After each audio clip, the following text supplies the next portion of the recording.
The gates of Stonewake Hold did not make the same groaned sound as the dwarves closed it. Dwarves of the Stonewake Hold spoke with the finality of a mountain sealing a tomb.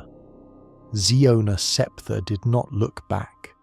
He did not need to see his new friends, the two silhouettes on the battlements, one broad, the other leaning on his axe, to know they were watching him go. Dwarves did not possess the elven grace of a farewell. They did not have the human desperation of a promise to return either. They simply stood there, solid as the rock they worshipped, and let the silence say what was necessary or not. The warmth of the dwarven hearths faded from his skin within the mountain pass, opening to the northern forests. The north was a jealous mistress.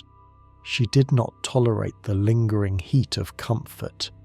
For 3 days, Xeeona followed the old game trails that wound through the throat of the northern forests. He moved with the silent efficiency of a ranger who viewed his own body as a tool. His short sword, unadorned and blunt-looking in its sheath, tapped rhythmically against his thigh. He had expected the usual greetings of the wilderness, the disturbing challenge of an orc scouting party, the high-pitched chattering of stupid goblins in the canopy, maybe some bandits who are looking for trouble, or the simple, honest hunger of a mountain cat. Instead, he found a silence so thick that it felt physical. The forest was holding its breath. On the 4th afternoon, the scent of wood smoke drifted through the trees. It was thin, sweet, and somehow misplaced. Xeeona slowed, his boots pressing into the crust of the snow with a cat's weight. He did not draw his steel, not yet, but his thumb rested on the guard. He found the camp nestled in a natural hollow. The fire was a bed of glowing orange eyes, pulsing with slight heat. A spit hung over the coals, yet there was no meat. Some bedrolls lay spread across the frozen ground, neat and undisturbed. Xeeona scanned the surroundings.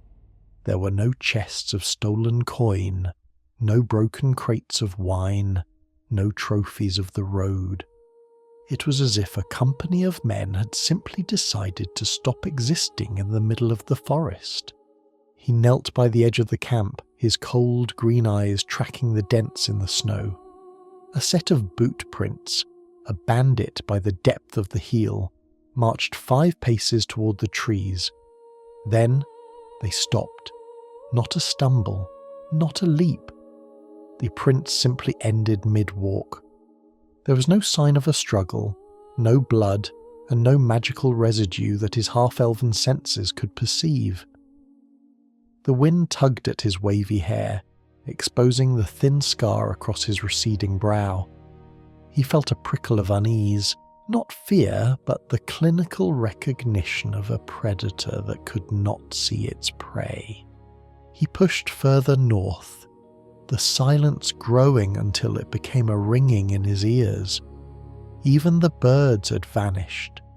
The absence of life was more terrifying than the presence of a real monster. He found another camp just as the sun began to bleed out behind the mountain peaks. It was a smaller camp, like a temporary waypoint. The fire here was also burning, the smoke rising in a straight, mocking line. And there, sitting on a log beside the flames, was the first living soul he had seen in days. It was a halfling.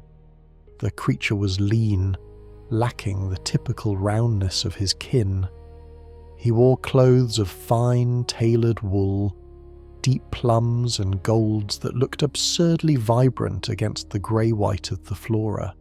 A short, fur-lined cloak was draped over his shoulders, and a small silver-hilted dagger hung at his hip, looking like a toy compared to the heavy and dangerous blades of the north.